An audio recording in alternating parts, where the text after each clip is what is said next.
Hello and welcome to Across the Formation with talkSPORT Bet. I'm Ollie Hunter. Will Gavin and Sam Harris are in the studio. Before I get to them, just a quick plug of our email, acrosstheformation@gmail.com. If you want to get in touch with us, suggest topics, comment on how we're the evolution of a Pokemon, how we might be in a thruple, we're not, we might be, you don't know.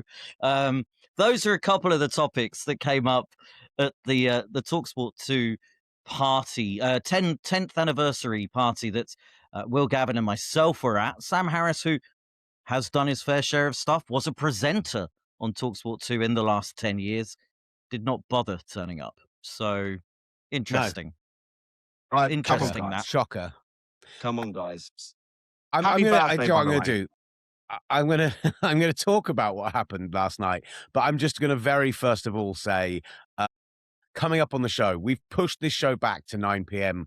Local time recording, and we're going to put it straight out because we decided to push it back for the sake of the franchise tag closure. And by doing so, in the hour but later than we'd normally record it, Daniel Jones got transition tagged.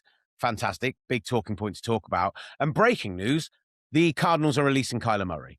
So not only are the Cardinals releasing Kyler Murray rather than seeking a trade for him, but because he's got $36.8 million guaranteed this year with offsets, whoever signs Kyler Murray is going to be able to pay him veteran minimum because the Cardinals will keep paying his contract. So, honestly, that's going to be a big topic in this show. We need to talk some Kyler Murray landing spots because, possible reclamation product territory. So I'm glad we did it, but I'm doubly glad we did it because certainly both Ollie and I are probably feeling a little bit groggier today than we would on a normal Tuesday. Monday's a weird night to go out. We had to do it on Monday for various production purposes because we were recording a live show, but it's a weird night to go drinking. It's so quiet in town. It was just us basically keeping this bar open. But yeah, the evolution of the Pokemon thing came up in a conversation with a member of talkSPORT 2 staff who will remain nameless because I have a feeling they might actually watch or listen to this show. But her response to me saying that was, no. It looks like you're the uncle and they're your two nephews. I'm the uncle. I get it with Sam. Sam is 7 or 8 years younger than me and looks 15 years younger than me. Ollie is a year older than me and might look 5 years older than me. I take unbelievable offense at this. That's a bit harsh, That's harsh. That was too much. I'm sorry. I immediately retract that statement. You're a beautiful man and I love you. 4 years is fine, but...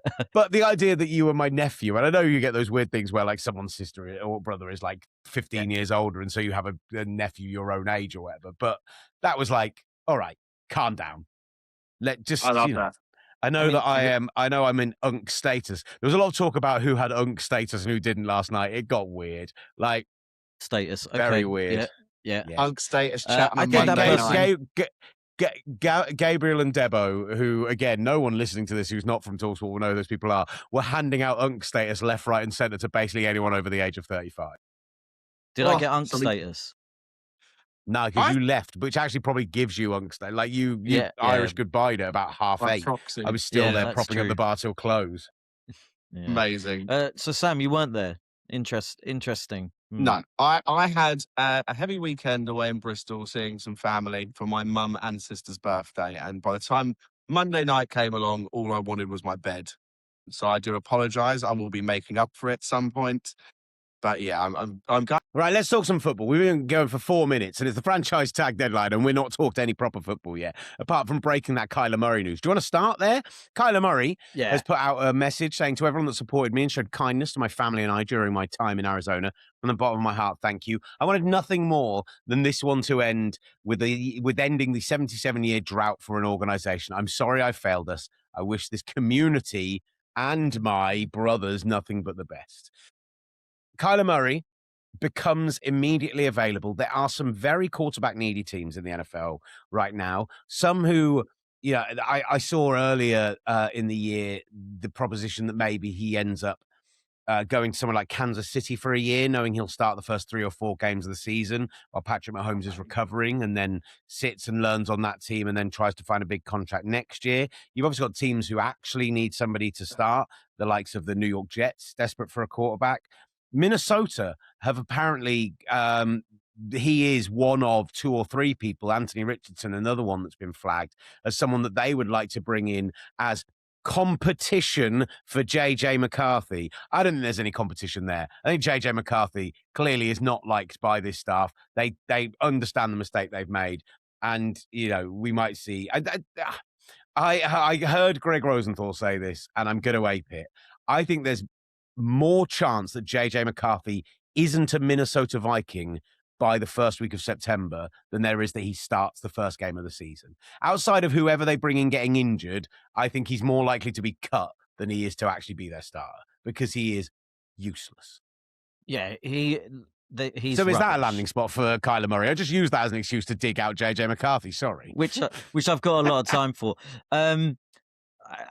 Atlanta Falcons, perhaps, because of the Penix potentially not being the most durable. I know he got an injury at the end of the season. Miami Dolphins, it's the will they, won't they with Malik Willis, but with Kyler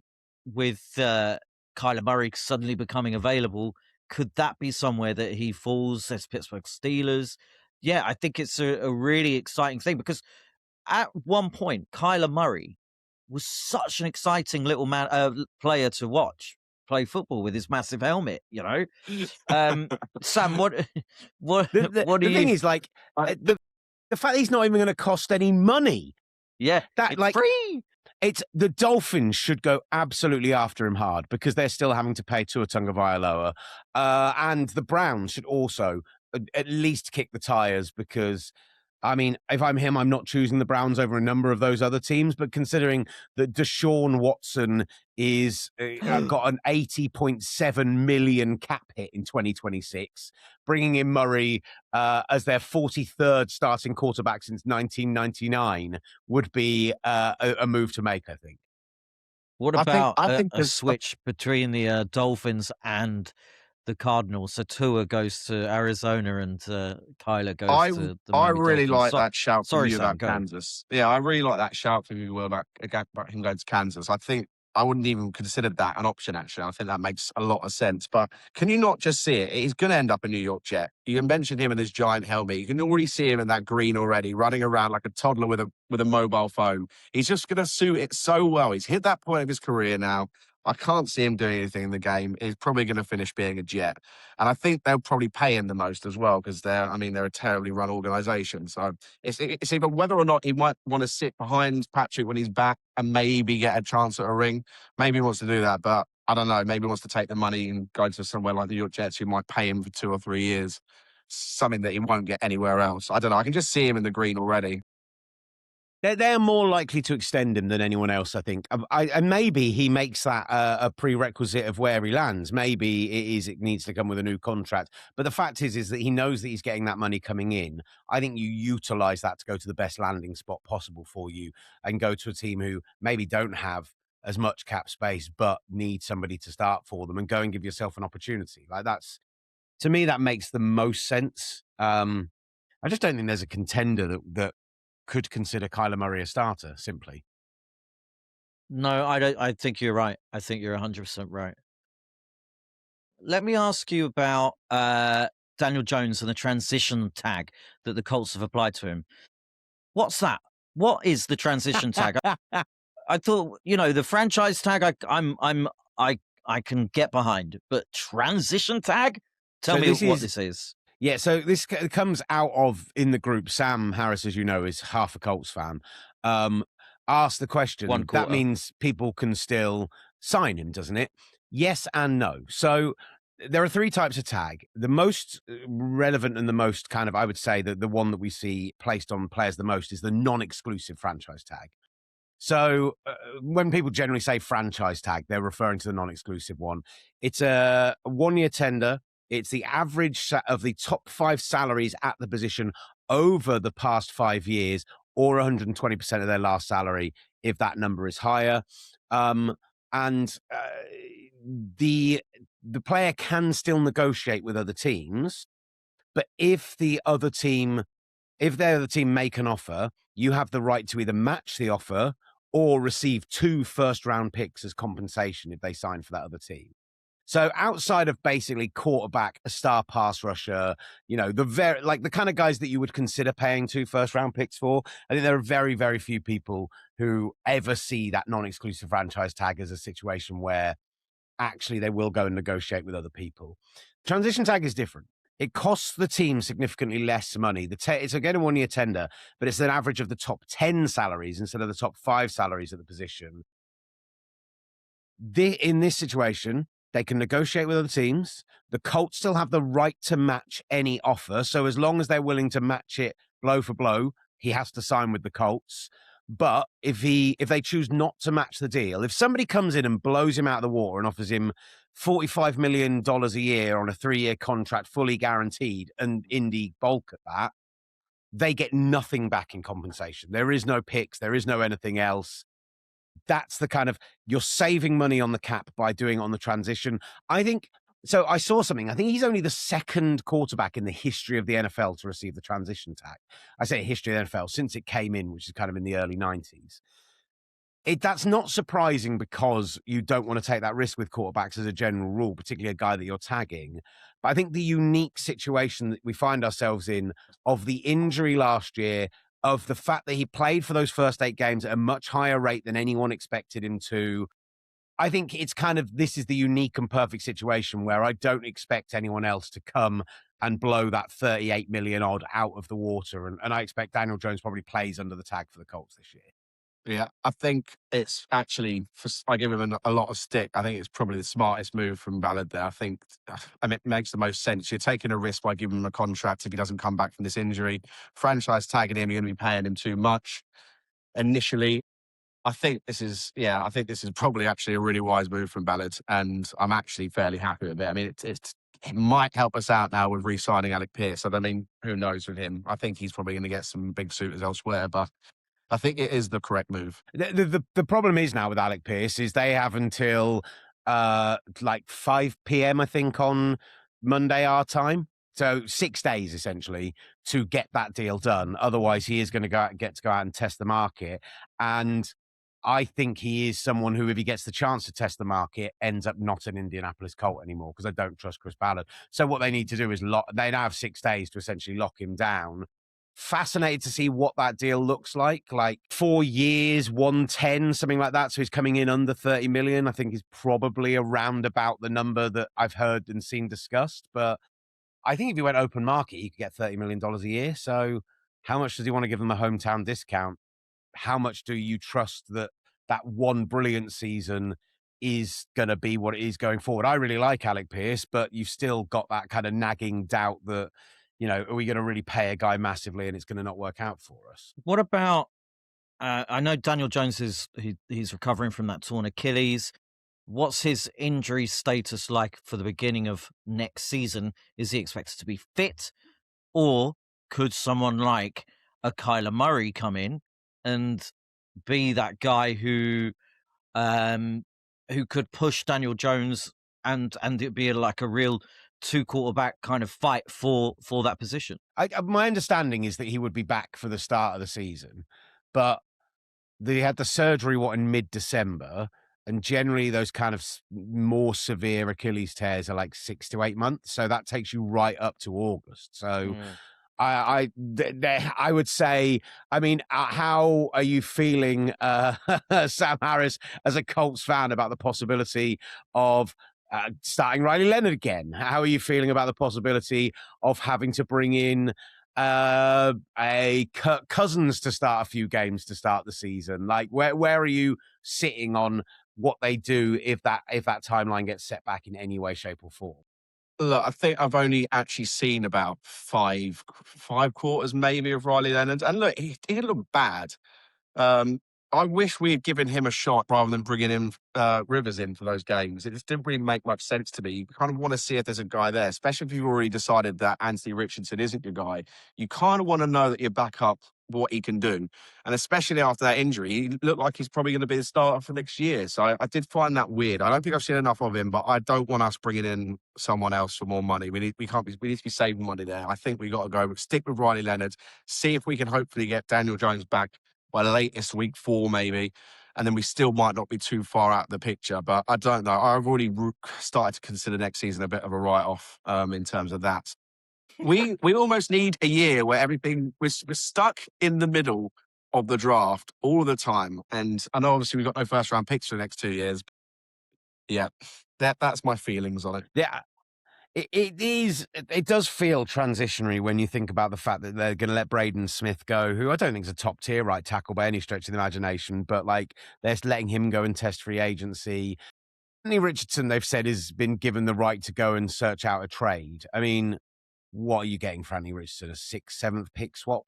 Nobody is, I think, going to go. Maybe a team thinks, oh, reclamation project, we can do something with this, and offers you like a day 2 pick, but I really don't see it. I don't know. Ballard always speaks very well when he like goes and goes up to the podium and like sounds like he's making some sense, but I just the long-term planning and moves. The Sauce Gardner thing I think has buried the possibility now. That's a win now move, and you're talking about this year being a transition year for them. Like that's where it's kind of now falling that, you should in theory have a really good defense next year, but I don't know. I'm struggling to buy it, I'm afraid. Yeah, I mean, it's trying to find the positives. Do it for Uncle Lou. Do it for Uncle Lou Anarumo. Make something work. I went on Twitter just to make sure we hadn't missed any last minute NFL news. I don't really post on that site anymore. I don't really use it for anything outside of. It's really good for having lists of like beat writers and stuff like that. But my question to you is, how do you feel about Greg Rosenthal, friend of the show, who has tweeted, I would rather have Kyler Murray than post-surgery Daniel Jones, and it's not even close. Right, we called Greg out last week for a bit of clickbaitery. I don't think that's that far into the clickbaitery terms. I think he's definitely make a better argument for that. And what was his big one last week? Who did he put number 1 in Malik Willis. Top 3? Yeah, that one. That one's a lot harder to defend. This one, I mean, his caveat there is the injury, and fine, I get that, but come on, I think we saw more in that for 8 games before he got injured from Daniel Jones than we've ever seen from Kyler Murray. Weird one, but I get it. I don't know. I mean, I'd rather have Daniel Jones, put it that way, and I'm a Colts fan. I think I'm going to go out on not a very big limb here and say that the reason you've made the right decision on Daniel Jones in only transition tagging him is that he's going to be a disaster this year. That the fumbling that we saw in his last 2 games, one of those being in Germany, was an indication that 8-game stretch to start the season was a flash in the pan, and that we're going to see Daniel Jones return to New York Daniel Jones, and it's not going to be good. I'm sorry, but I hate to. I like being positive in predictions as a rule, but I know, but Kyler Murray isn't exactly known for his safety holding onto the ball either. So we're going to go down the fumbling versus fumbling argument. But yeah, no, I think I personally agree with you. I can't see this ending well for Daniel Jones at the Colts. The same way I felt the beginning of last season. I'm just going to be right a year later. Yeah. The old hindsight year. Didn't Daniel Jones have broken? Didn't he have broken legs? Like both broken legs, both broken arms. At the end of the season, his arms and hands were so broken he couldn't hold on to the ball. It was something like that, wasn't it? So I would be very interested to find out who Greg's number 1 free agent is now that Kyler Murray is available. Would it still be Malik Willis, or is he fully on board? The little Lego man running around. The little Lego man. I'll ask him. We'll find out and let me. Yeah, let's find out. Let's find out. Or they can listen to his excellent podcast because I'm sure they have that exact discussion. If only, Colts fans maybe had another team that they could get behind and forget about. Oh, wait a sec. Wait a sec. Look, there's been. It only took however long. No, I think Will did you earlier as well. Look, there's been some franchise tagging, and we've had Pickens and um, Kyle Pitts, and earlier on or late last week as well. But this deadline is not just about the players that have been tagged, but the players that haven't been tagged. Two massive players that haven't been tagged. Defensive end Trey Hendrickson from the Bengals, not been tagged, and neither has been the Super Bowl MVP Kenneth Walker III, not been tagged. Both of those are either a shock. Is one more a shock than the other? What are your thoughts on those guys? I'll say Trey Hendrickson. I'm not somebody who, as a rule, praises the Brown family for their ownership of the Bengals in any way, shape, or form. But when they extended him last year, when they got him, when they kept him in town when he was pushing so hard for a trade last year, it was essentially made clear that like it was either going to be long-term deal if he agreed to that, or they would give him a chance to go and hit free agency. And we all knew that a tag was a possibility. And like 12 months ago, I sat here and went, I fully think they'll end up tagging him next year because that's just the sort of nonsense that the Bengals pull.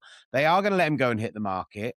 I think it's a fascinating one for kind of a multitude of reasons, because how does having a guy like Trey Hendrickson available on the open market affect, say, the trade market for someone like Max Crosby, who I think Max Crosby is a better overall player to Trey Hendrickson. But if you're talking about a short-term 2 years and you're just looking at it as a pure pass rush thing, I think you're probably going to end up with a pretty similar level of production from Trey Hendrickson, and you're not going to have to give up multiple picks. I think Crosby, they're talking about a first, a third, and a good player as well.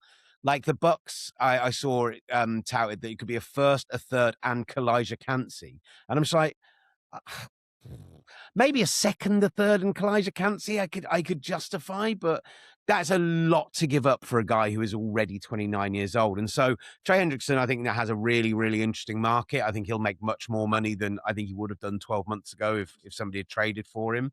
There's plenty of landing spots for him immediately that you're like, if he wants to go and earn the most money he can, there's so much option. But I would say if you're Trey Hendrickson, finally get out of Cincinnati, take a average market deal and go to a contender immediately, because loads of them are desperate for pass rush, and it doesn't have to necessarily be a top tier team. Like, I don't think like the Eagles could afford him in the situation they're in right now, and that defense could bounce back massively this year.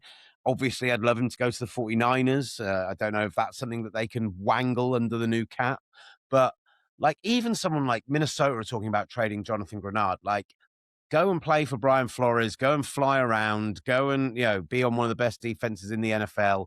Maybe not the team to go to if you want a championship, but like the Bengals would love another really top tier edge rusher. If they can figure out under the cap, they should be taking a huge run at him. Like, I think the Hendrickson market is going to be really, really spicy.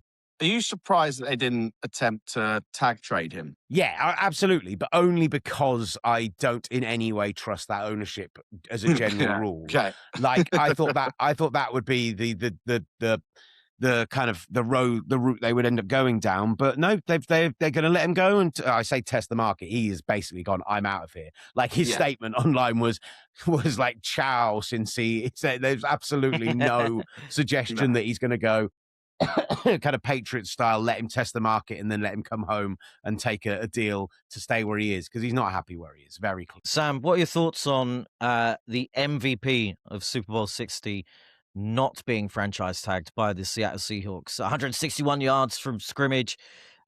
He was pivotal in keeping those chains moving and applying that constant pressure, or getting the Seahawks out of some situations as well throughout that game. But they've decided not to retain him on the tag. Kenneth Walker III. I think, well, it's a tough one because, whenever you have the Super Bowl MVP in front of you and you're thinking there's a risk of losing him, you'd be trying to do everything to keep him. But also, who am I to really question that Seahawks front office, who have been incredible over the last couple of years building this team? Look, they've obviously the decision they've come to. I think that they might have built a good enough relationship with him that they can agree a deal. But it's a risky game you play, because, I mean, Charbonnet's, I don't know how long he's going to be out for the start of the season, whether he'll be back.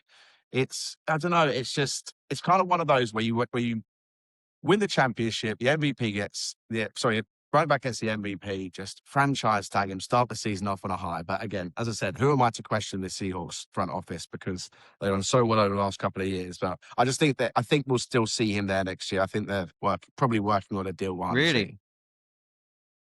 I Very, think so. very interesting. Watch this space. Brees Hall, Oh, it's a Will good pod. Gavin, he has It's he's funny been because these were the two guys we talked about a week ago, right? Like, yeah. who would you rather? Would you rather? You know, I saw Kenneth Walker, like the Giants was touted as a place possibly for him.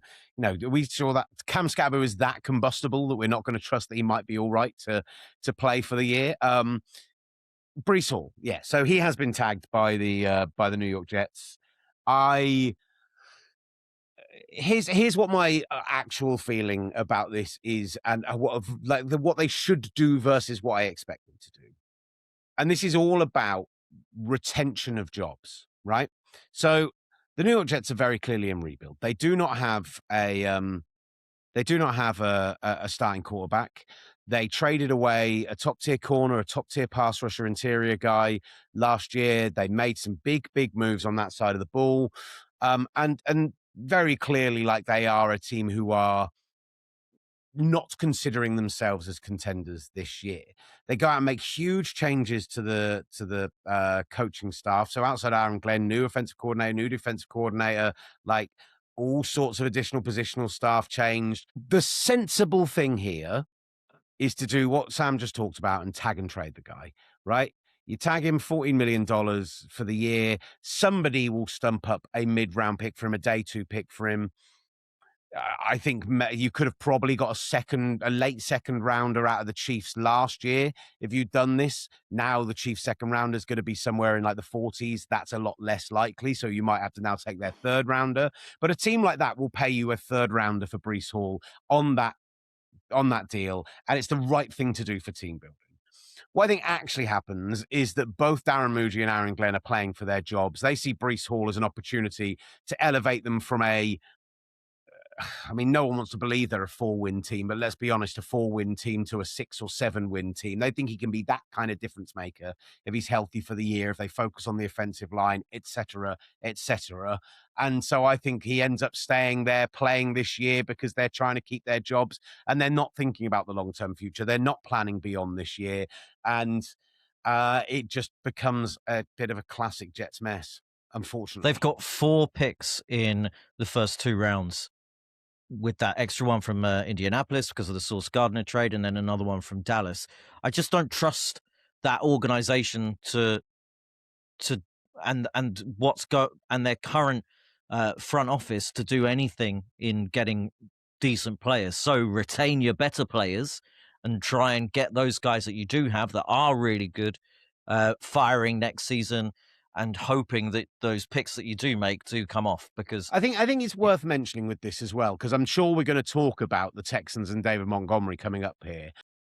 This is a bad running back draft class overall. It's got a superstar at the top of it. It's got 1 or 2 other guys you'd consider taking in maybe the second round, but it's not a great running back class by any stretch of the imagination, which gives you a much better opportunity to trade away a guy who could be a franchise running back, who has got proper home run, game-breaking, open field speed. Like, those are the guys who are going to be valuable to some teams who see it as the thing that's going to get them over the top this year. But when you talk about like retention of good players, I'd much rather be retaining a kind of a tone-setting, like center of your defense pass rusher who has been one of your main locker room guys for 5 years. I know they got a first for him, but I'd much rather be keeping a Quinnen Williams. I'd much rather be keeping maybe not Sauce Gardner with the price that they fleeced the Colts for him. So I just think if you can get a late second, early third for Brees Hall, which I think would probably end up being the price, I would bite someone's hand off for it. and he's tried the and position tested, they're isn't in he? as a franchise right now. Yeah, and he's tried and tested, and the running back situation can be a little bit of a lottery further down into the draft that you go. Like Cam Scatterboo was a round 4 pick, picked the pick before him was Bashan Tootin, who, albeit was good, didn't quite have the same impact as Scatterboo. If you go into the 5th, later on in the 4th round, there's Trevor Etienne from the Carolina Panthers, and just 2 picks after him was Woody Marks, and you'd say Woody Marks, brilliant. ETN, not so great. The pick after Woody Marks was Jaquez Hunter, no relation. So, you know, You these also had you also had RJ Harvey late in the second round. You had Travion Henderson mid of the second, or like high up in the second Quinshawn round. Quinshawn Judkins in the Junkins was early, yeah. sensational last year. Like last year's running back class when compared to this year, and I know hindsight is 2020, but Christ, that was a much better and stronger group than I think we're seeing coming out this year. Certainly from what we saw in the drills and stuff in Indy the last few days. You mentioned David Montgomery leaving the Lions to go to the Texans. It was for a bucket load of stuff. If I can find An it. absolute bucket load of stuff. Oh, Stuff. the best named offensive, the best named defensive lineman in the league, Juice Scruggs, a 4th and a 7th that go away from the Texans to the Lions. Sam, David Montgomery was key for the Lions in that sort of that two-headed monster that they had. But come the end of the season, it became that one-headed, and perhaps the writing was on the wall for David Montgomery. But the Texans needed a reliable running back that wasn't going to be Joe Mixon and it wasn't going to be injured and will be a complementary piece to Woody Marks. Yeah, I think I can understand why they made the move. It's a very Texans move for them to bring him in. Obviously, Chubb now is not going to be there. Mixon, I didn't even know, did he see the field last year? I think they need someone that's going to be reliable. But Montgomery has been, but I know, as you said, he's been part of that tandem, double-headed monster with Jamal Gibbs. I just don't, to see him on his own. I mean, what is he, 28? He's not over the hill yet, but his better days are definitely behind him. I don't know. I think it's a bit of a nothing move, really. It's. I understand why both sides have done it. I think maybe there's some of the Lions fans, I think, and Gibbs himself are going to be upset with the move, maybe. But I think that's more just because of how they feel about them two as a friendship group. But I think he's probably seen his better days now. Is And the Gibbs best thing number is one we get overall rid pick of in every fantasy draft next year now? Absolutely. yeah, Now that he's not got somebody else vulturing any touchdowns or red zone touches or anything like that, I think they should still add at the position because I think they want to keep the workload off him a little bit. I think the Texans have hugely overpaid, despite it being a player that I like. Apparently, it was a 5th round pick, and that was a done deal. And then they've ended up giving up O-line depth on an O-line that needs players desperately. And they've also, we'll talk about this in a moment, got rid of Titus Howard, who's a very key piece of what they were doing last year. They bumped it up to a 4th. They threw in a 7th as well for a guy who, as much as I have a huge amount of admiration for David Montgomery, you said it already, he's 28. He's a running back. He's on that later deal. He'll probably want more money out of the situation. Well, it's basically, I think he's on 2 years, 19 million right now. And I suspect he will see himself as a 10 million plus a year back. You just makes no sense with the way they're building this team. And the Texans continue to make these bizarre decisions. They're resetting the entire line again this year by the sounds of it. Like, just none of it quite comes together for me as much as I think that is David Montgomery an upgrade on what they've got there already? Does he improve that offense? Probably, yeah. I still think he's a viable running back in the NFL, yeah. But it feels like they got hung over a barrel a little bit because someone else saw what the deal was going to be and went, yeah, all right, we'll pay more than that. Yeah, well, that's right. They almost, because it looks so like, as you really well described it, as a bunch of stuff. It does feel like a bit of random stuff. It feels like they were kind of trying to outbid themselves, just being like, okay, we'll grab that from here, and we'll grab that from here. It's very kind of one. It's real franchise mode in Madden where, like, it's given you what the trade score is, and you're like, oh, I need to throw something else in. Who's our 8th O lineman? Juice Scruggs, yeah, throw him in as well. Juice Scruggs, go on. Juice Scruggs, who is one of those classic guys in the NFL who got drafted higher than he should have been because he's got a cool name. Ollie Connolly is very much a believer that there are certain players in the NFL who draw far more attention for that very reason. I could not agree more with that take. I love that take. I love that take. Let's on the point of the Tyus Howard of it all as well. So Tyus Howard moves to the Browns. The Browns, who need 5 starters on their offensive line, and Tyus Howard can play 3 positions, so that's good for them. Paid him $63 million over a 3-year period on his new contract, which is relatively big for him. But when you consider like the contracts that were being given to sixth linemen and backup tackles and stuff last year, I don't think it's crazy money by any stretch of the imagination. And the Texans were significantly better when they kicked him inside last year and played him as a guard. But uh, I totally get it from the Browns' perspective. I just think, what are the Texans going to use every draft pick on an offensive lineman? Because are we at the point where they have to do something along those lines to make something? Feels like it. And I mean, do you know what? I do understand them signing him, re-signing him, because we saw the difference between just this year, as you said, moving him to guard. The difference between him, well, the difference between the protection he got this year from those guys compared to last season, where after his first year as well, Stroud, where he looked hot as S. The second year, he just couldn't get out of his own way. So I think I understand why they didn't want to risk having to go back to the mess that they had the year before, especially with how Stroud finished the season. He might have the yips at the beginning of this year, but I agree with that move.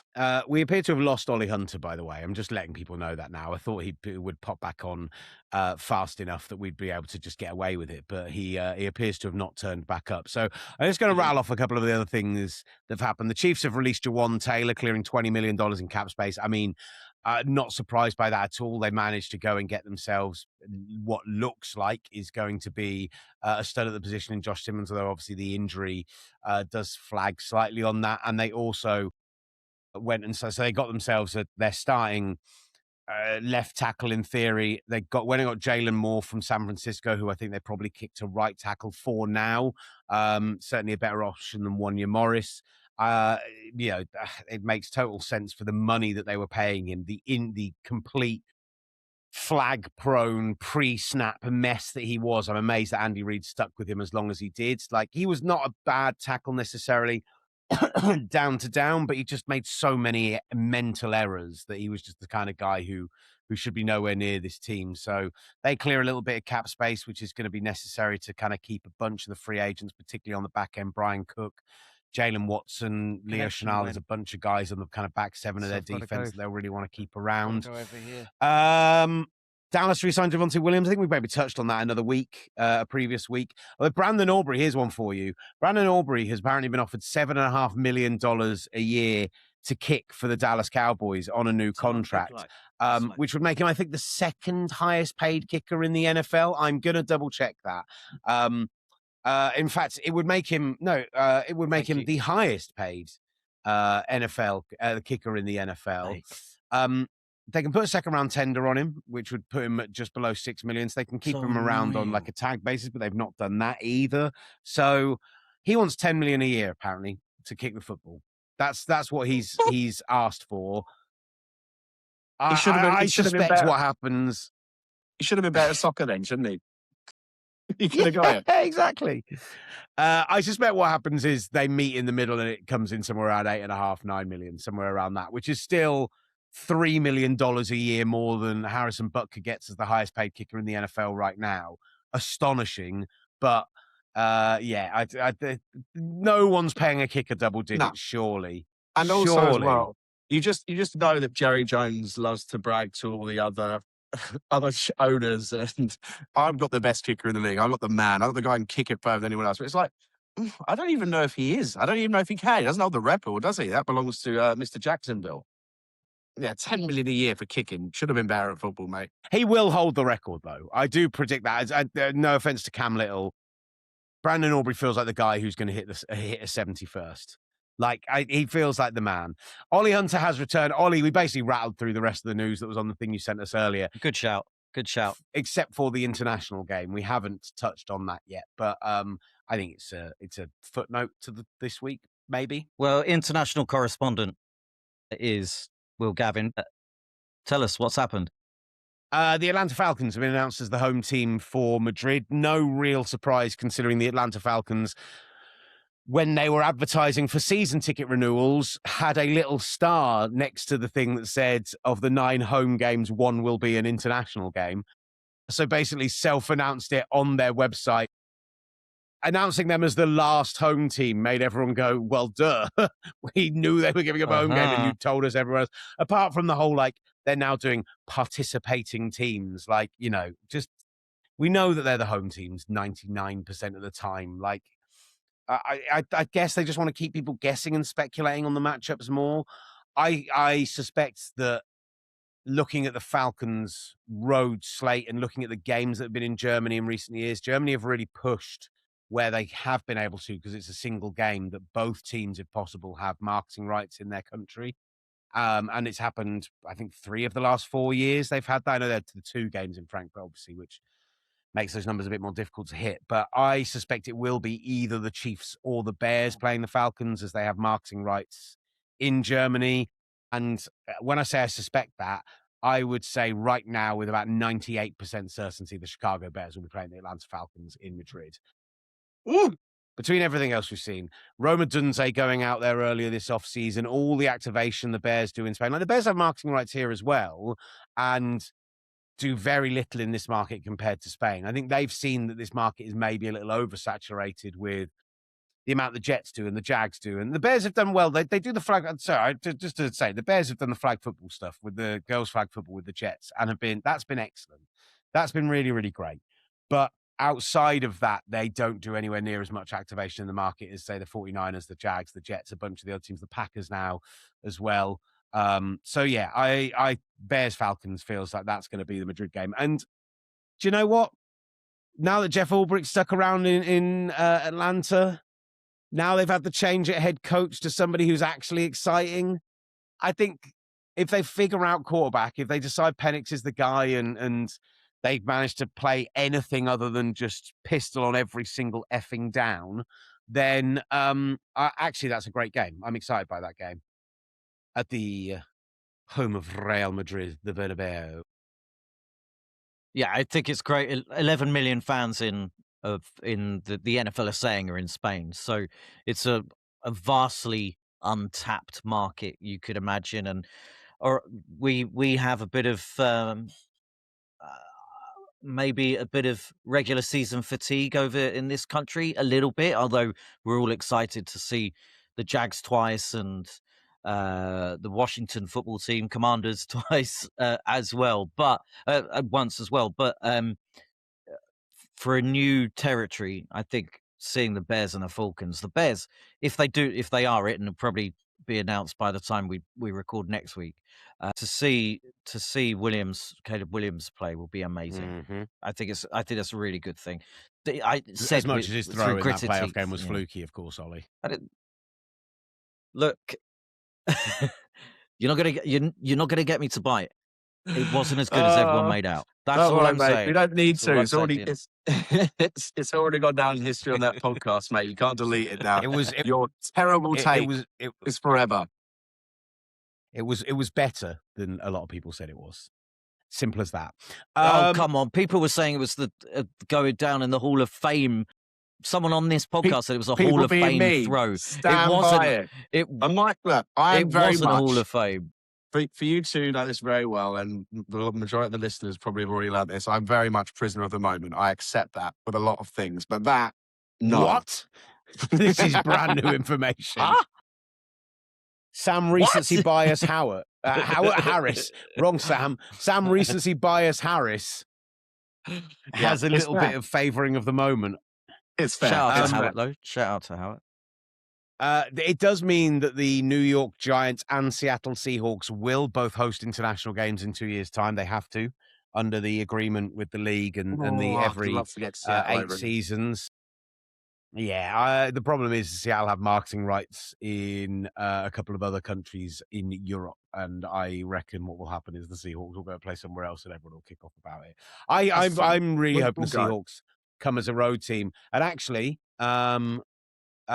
this is probably information that I shouldn't be giving out to the public, but, the people who listen to our podcast are informed and intelligent human beings, so probably could have predicted this was going to happen in the not too distant future anyway. Yeah, quite. Yeah. Adam Durdy is coming over in a few weeks' time. We are sorting out media availabilities and stuff, and he's going to come into studio with us. But one of the touted things they want to do while he's over here is have him and the Lombardi head down to the London Stadium for a West Ham home game and be presented on the pitch so that, you know, in some way, shape, or form, West Ham get an idea of what it's like to win something. Didn't they I win the World wondered Cup? where you were going with that. The gag's the gag. It had to be made. It was too obvious. It was, you know, sometimes you've got to hit the tap in from 5 yards, but that's a legitimate thing that they are going to do. And so I who love knows? that. Maybe it'll be the boost. How does it See, by the feel way, seeing David Moyes in the European places with Everton? Do you know what, man? I don't really watch much football anymore, to be honest with you. I didn't even know they were. Perfect. really, you The still ultimate go to Moyes out, games, don't man. you? Yeah, well, I was famously Moyes out. But look, if the Everton fans are enjoying that incredibly exciting brand of football that keeps you on the edge of your seat and It's makes you all want right. to tell your friends and family, and which is the reason why I fell in love with football when I was 8 years old, then yeah, I am so jealous. Honestly, I couldn't give a shit. What was that? What was that about not biting on this show? Why don't you The just pick another team? You've got to in the well, yeah, I NFL. mean, he was at the Emirates on Sunday for that Arsenal Chelsea game. So the Arsenal are his new Eagles, apparently. That's disgraceful. Honestly, you might be the worst man ever. The Seattle only the Sea. only sorry, the only bit of news we didn't hit on, Ollie, while you were briefly away, was Drew Dorman. Is Yeah, retiring from the NFL after what 5 was years. yeah, after only 5 years in the league, a year after signing that big deal with the Chicago Bears. He was one of the big touted free agents of last offseason, resetted, terrible English, Will, reset the center market at the time, and is now deciding at the age of 27 to walk away from the game. As I saw tweeted out earlier today, father was a player and a coach, so he knows about the long-term effects of the game. And, you know, we are aware that there have been over the years more and more players. Carmen Vitali tweeted that, by the way, who's excellent. You should follow her on all the socials. Plus, she hung out with us at Green Day and was absolutely lovely. So, big fan. Yeah, left Stanford in 2021, 4 seasons in Atlanta, 1 in Chicago, made himself $20 million odd last year, and now is walking away from the games. I I'm think starting to think. a real shame for the Chicago Bears, because he's absolutely brilliant, but fair play to him for making this decision and for like putting his family and his health first. Good Well, on we him. know, yeah, we know another Stanford player that's done that, and they seem to be. You seem to have to be quite intelligent to go to that college, so maybe they might be onto something there. Who knows? I think it comes 11 years after Chris Borland retired from the 49ers, stating What an what was it? Just unbelievable rookie season he had. yeah, Like, honestly, I mean, like, prisoner of the moment, but like a guy who you went, wow, that guy is our starter for the next 10 to 15 years. Oh no, he's going to retire. Great. Beautiful. he has had Him and the Fred Luke Warner would have been Kuechly's about him, didn't absolutely he? unbelievable. Like, what a pairing Yeah. that could have been for years and years to come. But again, he made the decision. And you can't.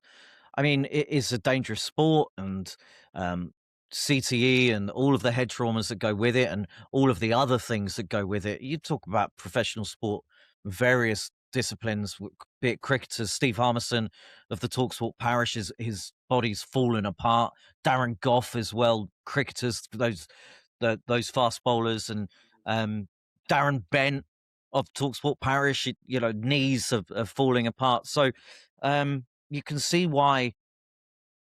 how, and these are sports where um, the physical impacts of of one man running into another man is nowhere near like it is in the NFL. Look at Lewis Moody, who was at the Super Bowl this year, ticking something off his bucket list, and he is struggling with ME and all of those, the MS, excuse me, and all of those things. So you can see why these guys are deciding to cut their careers shorter once they've made a bucket load of money, Yeah, and kind of reduce the potential impact of having injuries.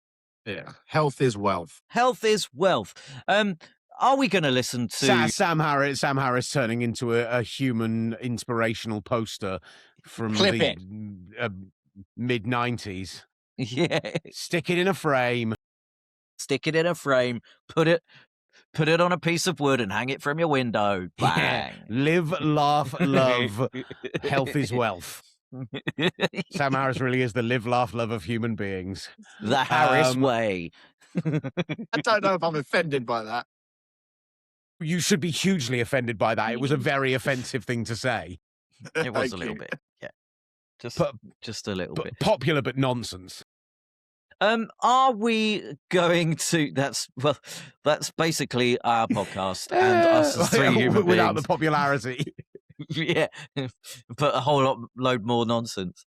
doesn't Are we mean going to anything. hear I love a you little guys. bit of Kurt Warner, or are we going to save that for next week, gentlemen? Well, this is where we need to be better at setting a menu at the top of the show and telling people Yeah. what's coming up, because for us to Yeah. suddenly drop in a Kurt Warner interview is bizarre. But So one we- of the things we yeah. wanted to do was off-season recommendations. Like, this is something that would be tangential to the world of football, maybe, or something that's entirely separate from the world of football, that we are going to talk about and recommend each week. And Ollie Hunter today dove into the film of the life of Kurt Warner, which he does talk about during this interview, actually, very briefly, because we compare Sam Darnold's journey to Kurt Warner's. I have avoided this film like the plague, Ollie, because I'm terrified it's going to be absolutely dreadful, and I love Kurt Warner so very much, both as a human being and as a sporting story. But tell me, is American Underdog worth 2 hours of my time? No. Quite frankly, no. Did you watch the So- whole thing? I watched the whole thing. Yeah, watched the whole thing. It's quite bleak to start off with. There's not much football. It's very close to his life. So he does meet Brenda Warner, who already has a couple of kids, played by Anna Paquin. If you're a regular listener as well to the coverage on talkSPORT from Westwood One, you'll know that for every field goal made, a donation is made to Kurt and Brenda Warner's charity, and they do an ad read for it after every field goal. And I feel like it's so ingrained into my mind at this point that if I was to ever call a game for Westwood One, I'm like, you don't need to hand me the card; it's all up here. Don't worry, I know what we're talking about here. Look, it's quite bleak. It's played. Zachary Line is a guy who plays Kurt Warner. He's 40 in this film, and he plays Kurt Warner as a 23-year-old, 24-year-old. I mean, what's the point? Like, come on, guys. Dennis Quaid's quite good. He is also Dennis a bloke Quaid's always who, good. just to be clear, he is also a bloke who endorsed Robert F. Kennedy Jr. for the presidency last time round, and doesn't believe in vaxing and loves Joe Rogan, and he describes Jordan Peterson as one of the deepest thinkers I've ever heard break down human behavior. So the other reason I don't want to watch this film is that I'm not sure Zachary Levi's a good human being either. He's not a good human being. I don't know whether he had ever thrown a football before this film either. Love it. But I love it when that happens He in has TV to shows an and awful- films. Yeah. Although I have to say, some of the football stuff was quite good. Like, you can watch some sporting stuff and you think they've not done that well. A case in point is, what was that movie about the '95 Rugby World Cup with Matt Damon in it? Oh, You know the one. That one. Yeah, terrible kind of sports stuff. Goal, the goal movies, terrible sport. But the football Invictus. was okay in it. Invictus, that very was good it. shout. So the football stuff's all right, but you only get, I would say, of a 2-hour movie, there's about 10 minutes worth of football stuff, and it's a lot of, oh, woe is me. There's also the way he gets the job after Trent Green goes down in preseason for the LA Rams. Oh, no mention of his stuff in Europe, by the way, with NFL Europe. So I was a bit disappointed in that. Oh, yeah. In which case, I definitely made the right decision not to spend any time. So the way he does it is there's a botched snap in training, or in practice, which he takes the blame for, and his center doesn't. And Dennis Quaid sees this and thinks, "Oh, this guy, he's a real leader. He's a real leader." Although you don't ever see any other bits of practice, and he goes to the offensive coordinator, who's on his ass the whole time, and the coordinator goes, "Why should I give you the job?" And he goes, "Because I'm ready. This is my time." And you think, how do I know that it's your time? Yeah, it's a bit flimsy. There's a bit too much God stuff, but they kind of sneak that in at the end. So you're kind of committed, and then they go, "Oh." Anyway, I wouldn't watch it. I definitely wouldn't watch it again. I personally really enjoyed that But review, though, so I'm glad you went through it so I could hear that review.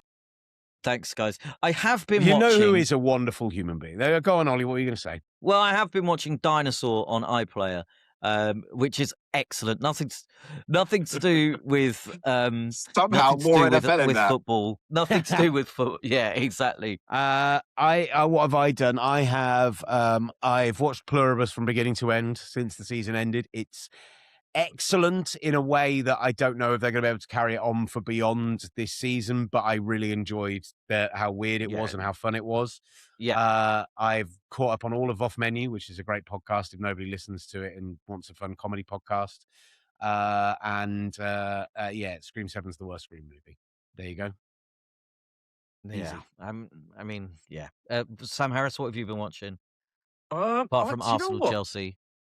Yeah, watching all sorts of different sports now, trying to fill the void of this horrible, horrible 8 months now in no NFL. I started Pluribus, kind of need to pick that back up again. I haven't really been watching too much, to be honest, mate. I've been in the gym, mate. I've been losing some weight. That's what I've been doing. Oh, it's sharp. Let's talk to Kurt Warner because he's an absolute hero. One of the great blokes in the NFL and always good fun. And joined us on Radio Row. Just one of the greats. Well, I'm delighted to say back on Radio Row. It's our third Hall of Famer of the day. That's how ridiculous Thursday gets on Radio Row. But this one's one of our old favourites. I mean, a guy who is just a legend across the pond in his time in NFL Europe and everything he then went and did for the Rams, and now a Hall of Fame quarterback, great analyst, a guy I'd love to call a game with one day. I'm not going to lie, because we hear you on Westwood One, we see you on those broadcasts over in the UK. Kurt Warner, how are you doing? Maybe that'll happen. That'd be awesome. I love calling the games. I love the way everybody across seas supports our game. I love going over and calling those games around Europe. It's been a fun journey. Yeah, think all the way back to 1997 when I was in Amsterdam, and where the fandom has come and where my journey has taken me. So it's good to be here with you. Rams, 49ers, Melbourne, talking about international. What a game that is to take for the first ever game in Australia. It's going to be awesome. I don't know yet if I'm going to be assigned to that one. I was able to do the Brazil game, to start the season this year. But incredible. I mean, when you're talking about expanding our game, I think a big part of it is being able to put the right product on the field. And, so this year in Brazil, it was Patrick Mahomes against Justin Herbert. You talk about San Francisco against LA. I mean, what a matchup, with both teams and what they did this year, the two quarterbacks, assuming they're both coming back. It's good. It's awesome. It's awesome. I love to see where our game's going and the fact that people are starting to understand a little bit more of the nuance of our game. I think that's what makes it so beautiful, is that there's so much detail to it that I know in the early stages you're like, what is going on and what are they talking about? And they got all these rules, but then once you get into it a little bit, you start to appreciate how difficult our game is and how it takes 53 guys to make something work. And I'm excited that we're going to be able to expand that platform to Australia. Let's talk about this weekend. Sam Darnold and his journey. You as a guy who went on a similar journey to get to a Super Bowl and win it. Not starting for 5 teams necessarily, but a real underdog story. Yeah. How much do you appreciate what he's been through and what it's made him to get to this point? Yeah, I mean, I think you appreciate the fact that, in my journey, being a part of that there's different ways to get there. Mm-hmm. I know when I was growing up, I had this plan, and, there was this one straight path, and this was how it was going to work. And then all of a sudden, something took me off that path. And I think the easy thing to do is go, oh, my gosh, I'm never going to make it. I'm never going to get there because, I had to veer off of the normal plan. And when you have stories like this, and I think we have a lot of them that filter their way in through sports, but when you have journeys like this, I think people on the outside look and go, you know what? There's not just one way. There's multiple ways to find your way to where you want to be or to fulfill your dream. And so this is I think a cool moment on a big stage to be able to share that message with people. And, my journey, whether it's the movie or just people that were football fans, so many people have gravitated to my story because it's a real life story. Mm-hmm. Is that very seldom are you drafted 3 overall and, or in the MVP conversation in your second year and go to the Super. Like, that doesn't happen very often. No. Most people find themselves on 5 teams and find themselves working in a grocery store and trying to and that's the way it goes. And so to be able to have stories like this that inspire people and encourage people when they're not exactly where they thought they would be, I think is cool messaging for, the biggest game in our sport. That's the story. The product on the field from him. How well he's played under pressure in these playoffs, considering that was so the knock against him until the end of Minnesota, and even in the regular season, 6 touchdowns, 6 interceptions under pressure. He's been perfect, basically, under pressure in the postseason.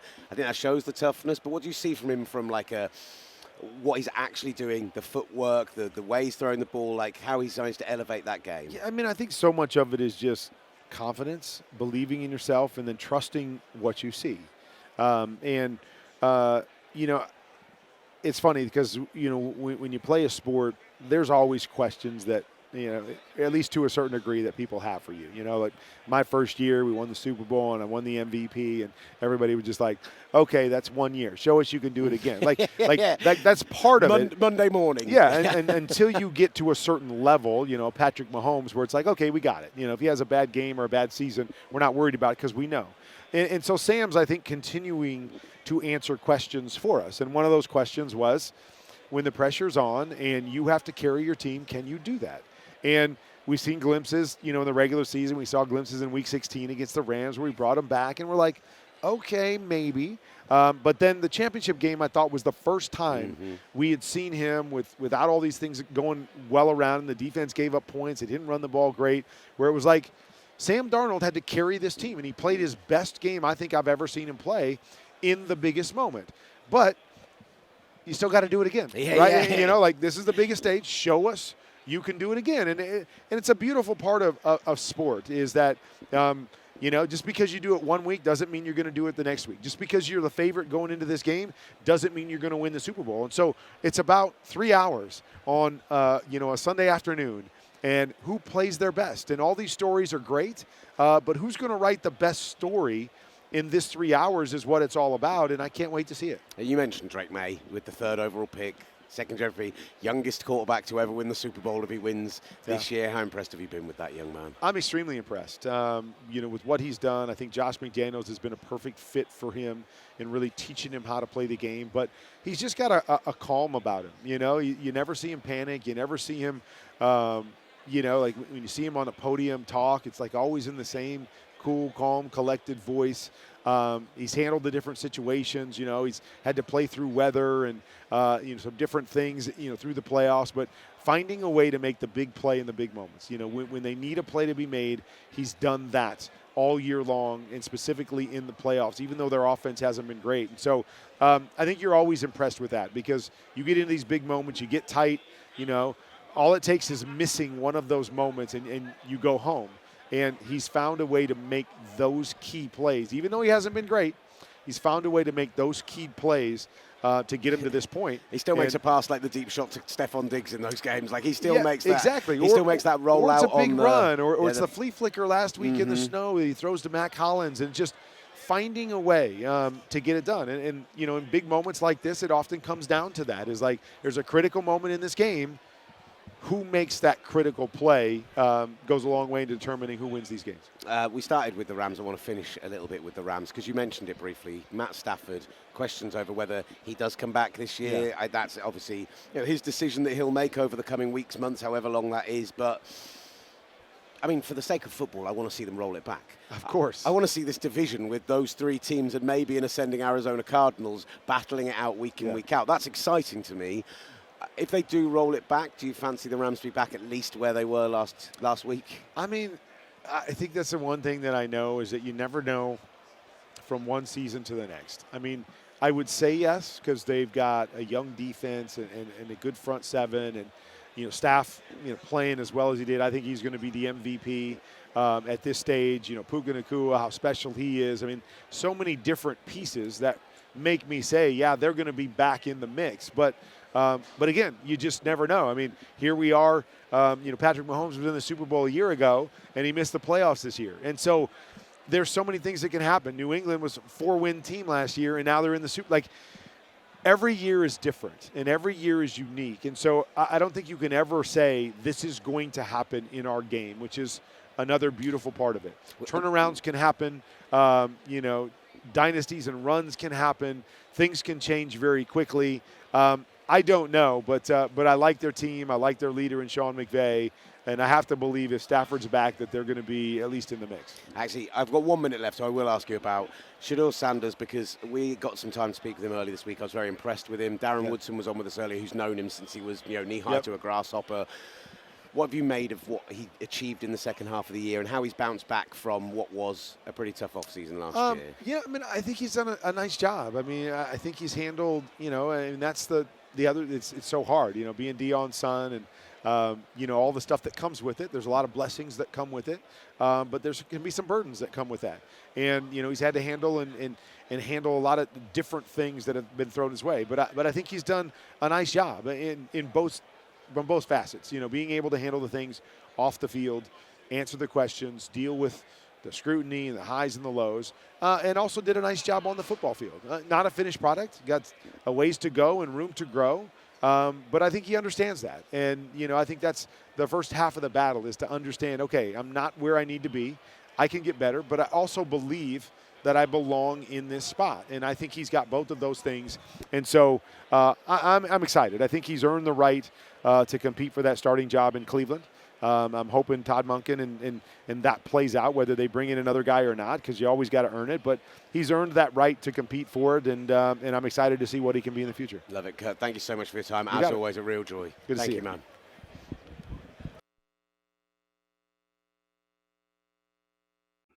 Right, off the back of Kurt Warner, Ollie, take us home. Was there any final thoughts or anything you want to add? Well, any final thoughts for either of you two? This is my favourite part of the show is you rapping, so you take the floor. Well, let me show. I don't know whether you guys can see this, but my hand is cut up. Look at this. I've got a new puppy, and she is mental, and my hands are completely broken. So that's been taking most of my time up. Thank you very much for listening to and watching Across the Formation with talkSPORT Bet. I'm Ollie Hunter. He's Will Gavin. That's Sam Harris, and we'll see you next week. Like, subscribe, send us an email. I really thought it had finished. I thought he was done. That was your best one Tell your yet. friends. I thought he'd done a really good job, and then he carried on. Oh, I love you so dearly, my friend. I love you so dearly. Goodbye. That's why you're my best friend.